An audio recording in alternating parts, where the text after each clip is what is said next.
बच्चों, आज हम हिंदी व्याकरण का दूसरा पाठ वर्ण विचार का व्यंजन पूरा करेंगे। कोशिश करेंगे कि वो आज पूरा हो जाए। व्यंजन क्या होते हैं? व्यंजन वे अक्षर होते हैं या वे वर्ण होते हैं जिन्हें हम स्वर की सहायता से बोलते हैं या जिनको उच्चारण करने में स्वर का उपयोग किया जाता है, वे व्यंजन कहलाते हैं। व्यंजनों को वर्गीकृत किया हुआ है, यानी कह सकते हैं कि व्यंजन के भेद हैं। पहला जो व्यंजन का भेद है वह है स्पर्श व्यंजन। स्पर्श व्यंजन वे व्यंजन होते हैं जिन्हें हम उच्चारण करते समय मुख के दो अंगों को, जो मुख के अंदर के अंग हैं जैसे कि दांत, तालू, तालू जीभ के मुंह के ऊपर का हिस्सा तालू कहलाता है, और जीभ इत्यादि, ये जब आपस में एक दूसरे को पूर्ण रूप से स्पर्श करते हैं तब कंठ भी आपका मुंह के अंदर ही है। मुंह के अंदर के जो भाग हैं वो सब आपस में एक दूसरे को जब टच करते हैं, कम से कम दो, तो यह स्पर्श व्यंजन की श्रेणी में आ जाता है। जिन व्यंजनों को बोलते समय मुख के कोई भी दो भाग आपस में पूर्ण रूप से स्पर्श करते हैं उन्हें स्पर्श व्यंजन कहते हैं। इनकी संख्या 25 है। इनको 5 वर्गों में बांटा हुआ है। पहला वर्ग है क वर्ग। क वर्ग में जो व्यंजन आते हैं वह हैं क, ख, ग, घ और ण। इन्हें हम कंठ की ध्वनि से बोलते हैं। इनका उच्चारण स्थान कंठ है, इसीलिए यह क वर्ग में आते हैं। क वर्ग में आने वाले सभी वर्ण कंठ से उच्चारित किए जाते हैं। अगला वर्ण है अगला जो वर्ग है वह है च वर्ग। च, छ, ज, झ और ण। च, छ, ज, झ और ण यह तालु की मदद से बोले जाते हैं। अगला वर्ग है ट वर्ग। ट, ठ, ड, ढ और ण। ये मूर्धा जीभ के नीचे का हिस्सा। अगला वर्ग है त वर्ग। त, थ, द, ध और न। यह बोलते समय हम अपने दांतों का उपयोग करते हैं। बोलिए और देखिए। त, थ, द, ध। अगला वर्ग है प वर्ग। यह ओष्ठ, इसका उच्चारण स्थान है ओष्ठ। ओष्ठ यानी आपके होठ। प वर्ग। प, देखिए जब हम प बोलते हैं तो हमारे दोनों होठ आपस में एक दूसरे से मिलते हैं या कहेंगे स्पर्श करते हैं, छूते हैं एक दूसरे को। बोलिए प, फ, ब, भ, म। आप इन स्वरों को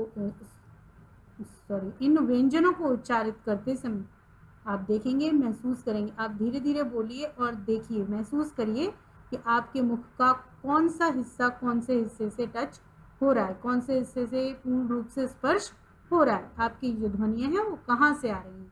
तब आप इस अंतर को अच्छी भली भांति समझ पाएंगे। जैसे अभी हमने देखा प, तो कोशिश करिए आप कि आपके दोनों होंठ आपस में एक दूसरे को स्पर्श ना करें और आप प की ध्वनि का उच्चारण कर लें।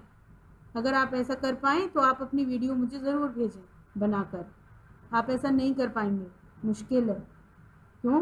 क्योंकि इसका जो उच्चारण स्थान है वह होठ है, हमारे ओष्ठ। इन्हीं की सहायता से हम प, फ, ब, भ और म इनका उच्चारण करते हैं। अभी मैंने आपको बताए स्पर्श व्यंजन। स्पर्श व्यंजन एक बार फिर बता देती हूँ फटाफट से। स्पर्श व्यंजन वे व्यंजन होते हैं जब हम इनका उच्चारण करते हैं या बोलते समय हमारे मुख के दो भाग आपस में एक दूसरे को पूर्ण रूप से स्पर्श करते हैं। यह 5 वर्ग में वर्गीकृत हैं और इनकी संख्या 25 है। इनके उच्चारण स्थान विभिन्न हैं, जैसे कि कंठ, तालु, मूर्धा, दांत और ओष्ठ। इन्हीं के आधार पर इनका वर्गीकरण किया हुआ है। ड और ण भी स्पर्श व्यंजनों के साथ ही रखे जाते हैं। अगला जो व्यंजन का भेद है वह है अंतस्तः व्यंजन। इन व्यंजनों का उच्चारण करते समय जिह्वा मुख के किसी भाग को पूरी तरह स्पर्श नहीं करती, यानी पूरी तरह नहीं छुएगी वो। जैसे आपने अभी देखा था कि जब हम बोलते हैं च, च, तो देखिए आप च, आपकी जो च जीभ है वो तालु को पूरी तरह छू लेती है। च, कोशिश करिए और देखिए, पर आप अपने आप महसूस करिए। जिनको जिह्वा पूरी तरह स्पर्श नहीं करती है, पूर्ण रूप से स्पर्श नहीं करती है, वह सिर्फ 4 अक्षर हैं, 4 वर्ण हैं, वह हैं य, र, ल, व, श। यह हल्की सी, इनका उच्चारण करते समय जो हमारी जिह्वा यानी जीभ है वो हवा में रहती है, पूर्ण रूप से मुख के दूसरे स्थान को स्पर्श नहीं करती है। अगला है ऊष्म व्यंजन। ऊष्म मतलब होती है गर्मी, गर्मी होना।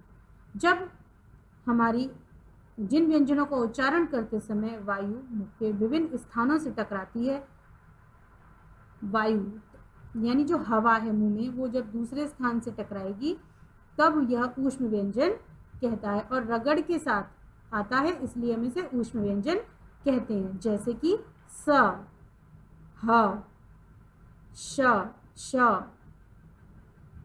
संयुक्त व्यंजन। संयुक्त व्यंजन 2 व्यंजनों के मेल से बनते हैं। हिंदी में 4 संयुक्त व्यंजन हैं। पहला है जो कि क और श दोनों को मिलाकर बनता है छ, जिसे हम कक्षा, रक्षा इसमें उपयोग करते हैं, इत्यादि में उपयोग करते हैं। अगला है त्र, त और र, इनको आपस में मिलाकर बनता है त्र, जैसे मित्र, पुत्र, त्रिशूल इत्यादि। अगला है ज्ञ, ज्य, जिसे आप ज्ञ कहते हैं, एक्चुअली वो ज्ञ नहीं है, ज्या है। यह ज और जिसे आप ण, या जाने, देखिए दिखाई दे रहा होगा आप लोगों को, नहीं तो आप अपनी पुस्तक में देखें, आपको अच्छे से दिखाई देगा पुस्तक में। देखिए ज और या कहते हैं ना आप इसे, ण, ज और ण, इन्हें मिलाकर बनता है ज्ञ, ज्ञानी वाला ज्ञ। ज्ञानी होता है वैसे प्रोनाउंसिएशन इसका सही, तो ज्ञान और यज्ञ। अगला देखेंगे हम श और र, श्र, श्र दोनों मिलाकर बन जाता है श्र, जैसे श्री, श्रम, श्रमिक इत्यादि। संयुक्त व्यंजन सिर्फ 4 हैं, छ, त्र, ज्य, ज्ञाने, ज्य, श्र। फिर दूसरे जो व्यंजन आते हैं वो हैं द्वित्व व्यंजन। द्वित्व व्यंजन 2 समान व्यंजनों के संयोग से बनते हैं, यह द्वित्व व्यंजन कहलाते हैं। जैसे बच्चा, जब हम बच्चा लिखते हैं तो आप बच्चा लिखते समय क्या लिखते हैं, ब, आधा चा, यही बोलते हैं ना, फिर पूरा चा और आ की मात्रा, बच्चा। तो यह 2 जो चा आपने व्यंजन एक साथ लिखे, द्वित्व व्यंजन, आधा चा और पूरा चा, यह क्या एक साथ संयोग से आ गए, यह क्या कहते हैं, इन्हीं हम द्वित्व व्यंजन कहलाते हैं। आज हम इतना ही करेंगे, व्यंजनों के भेद का पहला भाग किया है हमने। आगे की वीडियो में हम अगला भाग देखेंगे। उम्मीद कर रही हूँ कि आप पढ़ रहे होंगे, समझ रहे होंगे, और समझ में आए तो वीडियोज़ को लाइक करें, जिससे हमको भी पता चले कि आपको समझ में आ रहा है। Okay, take care.